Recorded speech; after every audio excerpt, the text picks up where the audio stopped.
Let's head up to Scotland with SNP spokesperson Tommy Sheppard. Tommy Sheppard. On the timetable, can the leader now rule out Parliament having to debate the Brexit chaos between Christmas and Hogmanay? Mr. Speaker, can we have a debate on the ministerial code and whether it should be strengthened to ensure that ministers' statements on social media are accurate and truthful? I ask because the Leader of the House yesterday claimed on Twitter that the accelerated licensing of vaccines in the UK was made possible by us leaving the European Union. In fact, as made clear by the regulator, the very opposite is the case, and the licences were approved by a fast-track procedure provided for under EU regulations. The thoughts of the concern in other areas too, Mr. Speaker. Previously, he was somewhat coy when I asked if he agreed with the Prime Minister that devolution had been a disaster. But recently, he has been opining on social media that the so-called Blairite constitutional tinkering needs to be corrected. Given that the principal constitutional change of the Blair government was devolution, I presume it is this that he has in his sights. If the UK government is about to reverse a policy of more than 2 decades, surely this Parliament ought to debate the matter.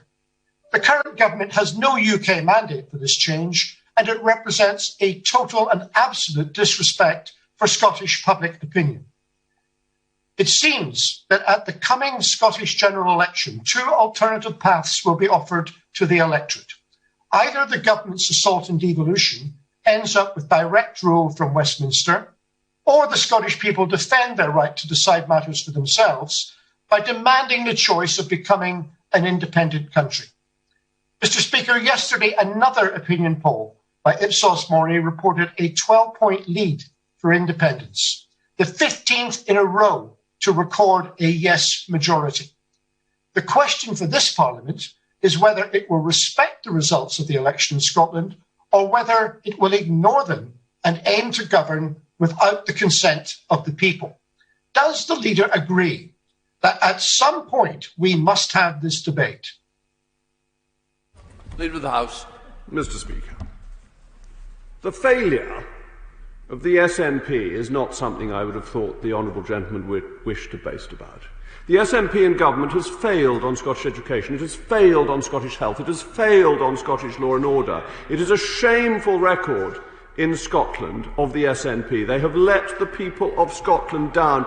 And, Mr. Speaker, the honourable gentleman loathes genuine elections because in 2014 he lost. L-O-S-T, lost. He had an election and it was going to be for a generation. And the generation has hardly lasted 6 years before he quotes opinion polls. Opinion polls aren't proper elections where people go out and put their cross and put it in a ballot box. They are a taster of opinion at a passing moment of fancy, whereas a genuine election is what was had in 2014, and that is the result supported by the people of the United Kingdom, and it is worth reminding him of the success of the United Kingdom. The UK taxpayer has provided £8.2 billion to help Scotland through the pandemic. It is of fundamental importance and shows the strength of this nation together. It is the SNP that has been the failure, and it is not devolution that has been the failure. Devolution could work perfectly well if only the Conservatives were in charge in Scotland, which would make a triumphant success of it. And if you don't believe me, you just have to look at how well London was run when it had a Conservative mayor, and what a hash is being made of it by a Socialist mayor. To come to the issue of Brexit and the vaccine, why is it that the UK has managed to approve this vaccine, and our friends in Germany, France, Italy, Spain, etc., have not? Do you think it might just be because we're leaving the European Union and we're taking back control, we're able to crack on, and now we see the European regulator who doesn't think we should have done it in the first place? They're a bit miffed. Why are they miffed? Because we got there first. That's absolutely splendid, and we should be proud of United Kingdom achievements.